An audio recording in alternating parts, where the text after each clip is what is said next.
আসসালামু আলাইকুম, সবাই কেমন আছেন? আশা করি আল্লাহর রহমতে সবাই ভালো আছেন। আজকে আমি সবার জন্য নিয়ে এসেছি নারকেল বাটা দিয়ে পানি কচু রান্নার রেসিপি। পানি কচু রান্না করার জন্য আমি প্রথমে কচুগুলোকে হালকা সিদ্ধ করে নিয়েছি এবং পানি ঝরিয়ে নিয়েছি। এখন আমি কচুটা রান্না করার জন্য তেল দিয়ে দিয়েছি এবং চিংড়ি মাছ দিয়ে দিয়েছি এবং পেঁয়াজ কুচি এবং রসুন কুচি দিয়ে দিয়েছি।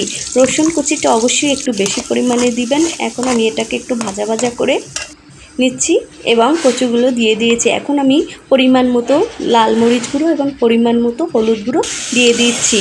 এটাকে ভালো করে এখন কষিয়ে নেব নেড়ে চেড়ে, এবং একটু সামান্য পরিমাণ নারকেল বাটা দিয়েও এটাকে ভালো করে কষিয়ে নিয়েছি।